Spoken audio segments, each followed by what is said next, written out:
Good morning, Sam. And of course, you're right by saying that the situation here is a bit different. We're actually on a processional way. I'm actually standing exactly at the junction of Nyerere Road and Processional Way, one of the ways that are leading to State House right here in Kenya's capital, Nairobi.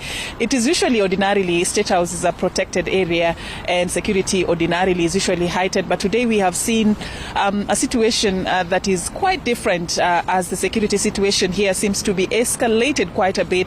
Just standing right next to me are the officers from the General Service Unit, the Red Berets. I was actually just doing a bit of a head count earlier. At this point alone, about over 20 of them are standing here just to be able to man security and to ensure that everything is well protected in this place. And it is the same situation. We've been round State House just looking at how the security situation is like.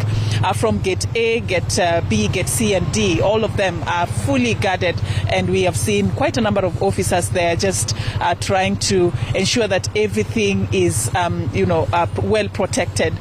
We have seen also some of the officers on horses making rounds around this place, and of course also just going towards the CBD, and this is just a clear indication that they are not going to take anything to chance. Remember, today is the 20th of March, the year 2023, a day that was slated by the Azimio la Umoja One Kenya Alliance for mass action. Of course, protests that are geared towards addressing quite a number of issues. Key among them is to send a strong message about the skyrocketing cost of living, and of course also talking about the concerns they have with regards to how the last election was conducted. Among other key issues that the Azimio la Umoja One Kenya Alliance are raising, led by their leader Raila Odinga, the NA Kenya party leader Martha Karua, and the Wiper party leader Kalonzo Musyoka, among other leaders. Of course, we've seen a replica of this in different parts of the country. Just to make you just have a picture of what is happening around me here, you can see there is that lorry that is being used sort of like a block for this particular road, and traffic has been changed a little bit. As you can see, the officers here trying to control how the vehicles are moving from one part of the town to another. Those who ordinarily usually use the processional way today are being redirected to take another alternative route. Others are also being redirected to take this route just next to Serena Hotel. And this is actually the same situation we have seen in the other entry points that lead to State House, Nairobi.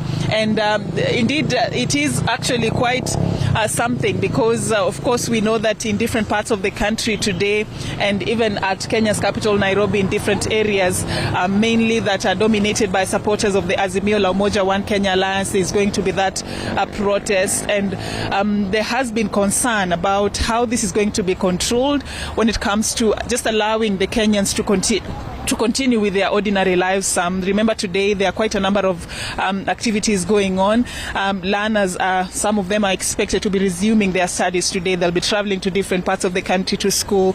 It's not an officially gazetted public holiday, so people will be going to work, businesses will be opened, and there has been quite a number of concerns that has been raised in the last few days with regards to how this protest is going to take place vis-a-vis the stability of the country and the security of Kenya. So this is part and parcel of what has been installed to ensure that there is that sort of sense of stability. So this is just one of the areas that is being manned, but of course we can see a replica of some of these pictures in different parts of the country, as security officers are going to be installed at different points just to ensure that even as the Azimio la Umoja One Kenya Alliance goes ahead with their protest, nothing is going to be destabilized when it comes to the normalcy that is expected on this particular day. But this is just the situation there. You can see some bit of vehicles from the police department also there. As you can see, the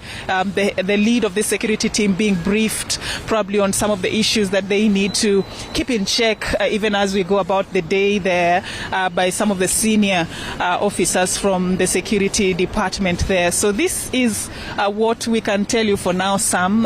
Just a heightened state of security. That is what I can underscore as we speak, and we will be also traversing to the different areas just to give you the live pictures of what is happening around State House, but that is how the situation is looking like this early morning. It's about 7:10 a.m. in the morning, and they were here.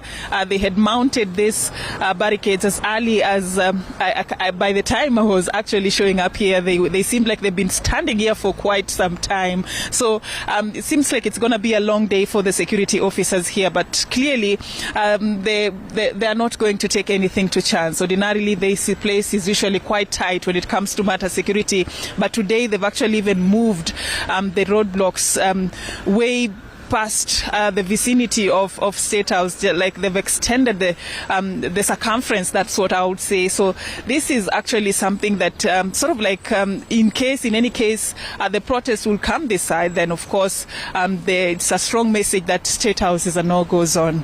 That is the much I can say for now, Sam, but clearly we will be pitching camp here just to ensure that we update you on what will come forth. But what you can see here, actually, I can attest to you that this is the same picture that we have seen in all the entry points leading to State House, Nairobi, this particular morning. Remember, it's quite coming at a time when there's been a security concern. Of course, we remember the Interior Cabinet Secretary, Professor Kithure Kindiki, also just making sure that he spoke to the supporters of the Azimio La Umoja One Kenya Alliance and the leaders, of course, just raising that concern of ensuring that there is normalcy, there is stability, and there are no chaos on this particular day. So we will be coming back to you with more, but for now, that is the much we can tell you. Sam, it's back to you. All right. Thank you so much, Safin Acheng, reporting to us from the processional, where you can see there Adamson Bungei, the police commander of Nairobi.